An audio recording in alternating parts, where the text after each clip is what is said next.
Okay, so we're back with part two of the view.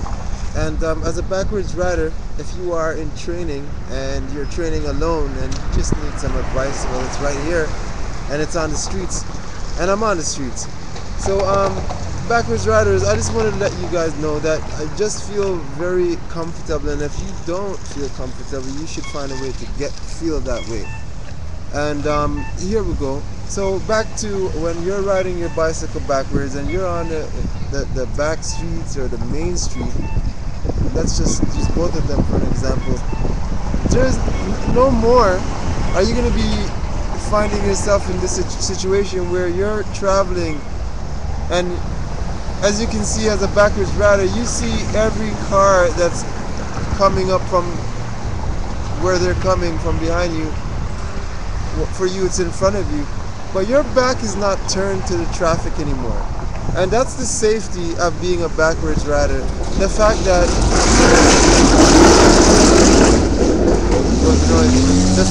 you have more, you should feel more comfortable. The fact that that's not, you're not putting yourself in a dangerous situation. And we all know that when you turn, we should not be turning our back to the audience, and basically the traffic is our audience. So when you do turn your back to cars that are coming up from behind you, you're doing yourself an injustice, and you're putting yourself in danger, if I can say that for the most part. And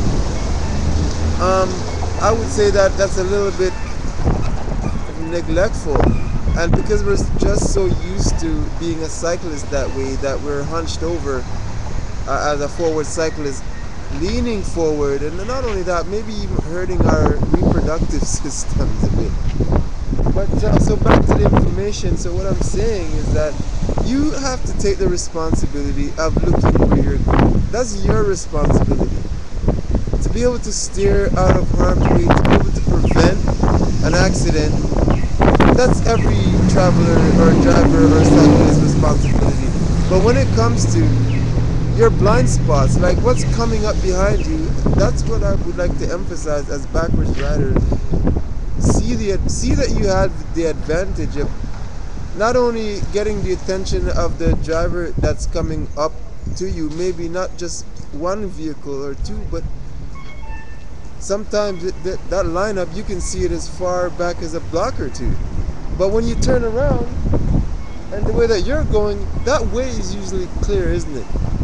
And so that's what I want to remind those people for the first time. If you're seeing a backwards rider on the road, if you're listening in and with a friend of yours, basically that's where our comfort comes from, knowing that we're seeing,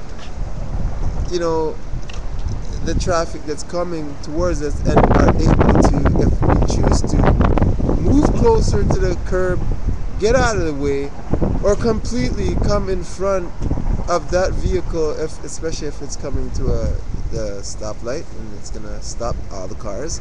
You can feel comfortable about taking up that lane and coming up to the front line, and until the light goes green again and you're off. There should be no honking of horns, because where's this driver going? He has to come to a stop. And not only that, being a backwards rider allows you to control, well, I use this word, I want to use this word properly. I would like to say that now you're signaling traffic. You're letting the drivers that are coming towards you, you're letting them know that you see them, you're face to face. So basically, they're gonna take the extra precaution to slow down, or maybe stick to their lane, because normally there's two on the main street, and you can have one, and they can have one, and I'm sure a driver that's really on their way and they're not gonna really want to be behind a cyclist. They're gonna respect that, and they're probably gonna want to be in the other lane and allow you to continue your riding. And so that tip I would like to highlight, because it's very important. And I've met a few more backwards riders last week, and I wanna say cheers, man, to you guys, because You know, that's basically a form of encouragement. It's a form of support to know that you guys are out there, and the fact that you know you're not you're not going out of your way to be a backwards rider. What you're doing is you're just maintaining your cool. So on a recreational level, I would love to at least keep up with you guys, or meet whenever I can, and maybe we could have a one-on-one session. We can, do a little powwow, do a little maneuver around the block, and that's really what it is. Once a week, twice a week, once a month, it's up to you. Whenever we can connect, we should do that, and try to at least encourage one another to feel good about the exercise that we do, and keep on doing it. And for those of you guys who want to take it seriously and literally, you don't want to be a part-time backwards rider. I've mentioned this before. You wanna basically feel it. You want to feel the fullness of that, and you want to feel the real life. And I want to invite you to make a commitment to yourself, and to say that there's going to be a certain amount of hours that you do your activity.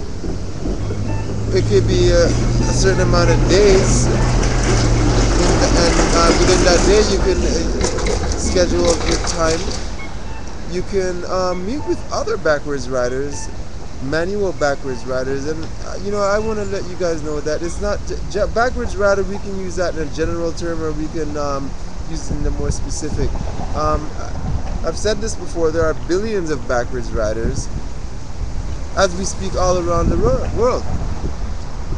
When it comes to being a manual backwards rider operator, you know what? They're out there. Basically, they need to come out of their shell. We need to come out of our shell, and we need to support one another, and we need to support the group. Backwards Rider is coming out with a magazine, a solo magazine, where we can put more information together and get it out to our supporters, our sponsors, our friends, our family, and there you go. And anyone else who needs to know or want the information. So there you go, and I think I might be doing a good job at giving the information to my friends. I'll catch up to you guys as soon as I can. And we're transmitting from Toronto, Ontario, at the corner of Dundas and Bathurst. The number is 647-708-0669. If you need to call and you need to pose a question, or you would like to maybe for us to talk about a topic or issue that maybe you have some trouble finding out or confirming some information, maybe you'd like to share some information that you found, or someone shared it with you and you just want to bounce it back, you want to keep it on the table. We'd love to hear from you.